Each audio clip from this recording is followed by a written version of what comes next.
বিশেষ কোনো ধর্ম, গোত্র, বর্ণ বিবেচনা করে কারো উপর অন্যায় ও জুলুম না করার জন্য ভারতকে আহ্বান জানিয়েছেন বাংলাদেশ জামায়াতে ইসলামীর আমির ডাক্তার শফিকুর রহমান। তিনি বলেন, পার্শ্ববর্তী দেশের পরিস্থিতি পর্যবেক্ষণ করা হচ্ছে, রাজনৈতিকভাবেই তাদের কার্যক্রমের বিষয়ে সিদ্ধান্ত নেওয়া হবে। তিনি জানান, গণভোটের রায় ও জুলাই সনদ বাস্তবায়নের দাবি জানিয়েছে প্রবাসীরা। ইমন চৌধুরীকে সাথে নিয়ে শফিকুল ইসলামের রিপোর্ট। ঈদ আসবে, সাথে ক্যাশব্যাকও আসবে। নিজের বা প্রিয়জনের জন্য কেনাকাটায় এবারও নগদ পেমেন্টে পাচ্ছেন দারুণ ক্যাশব্যাক। তাই যাই কিনুন, পেমেন্ট করুন নগদে। এক সপ্তাহের জাপান সফর শেষে শনিবার দুপুরে দেশে ফিরেছেন বাংলাদেশ জামায়াত ইসলামীর আমির ডাক্তার শফিকুর রহমান। শাহজালাল আন্তর্জাতিক বিমানবন্দরে সফরের বিষয় তুলে ধরে জামায়াত আমির বলেন, প্রবাসীরা জুলাই সনদ বাস্তবায়নের জন্য তাগিদ দিয়েছেন। আমরা যেখানে গিয়েছি দুইটা আওয়াজ খুব মজবুত ছিল।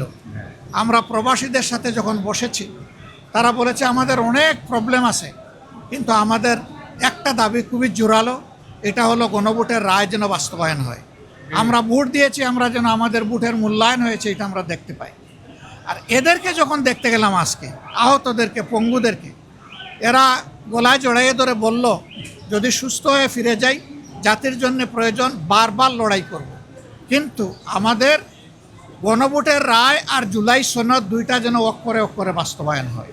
সাংবাদিকদের প্রশ্নের জবাবে ডাক্তার শফিকুর রহমান বলেন, পশ্চিমবঙ্গে বিজেপির ক্ষমতায় আসার বিষয়টি পর্যবেক্ষণ করা হচ্ছে, তবে আহ্বান থাকবে নিরীহ মানুষের উপর যেন কোনো জুলুম করা না হয়।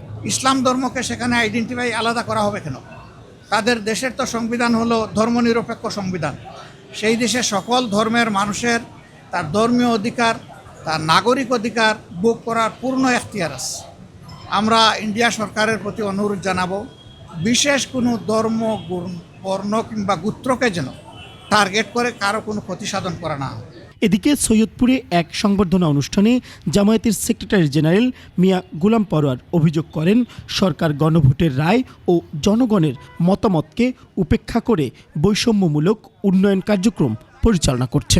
ক্ষমতাসীন সরকার জুলাই সনদ নিয়ে খানিকটা বিভ্রান্তি তৈরি করছে।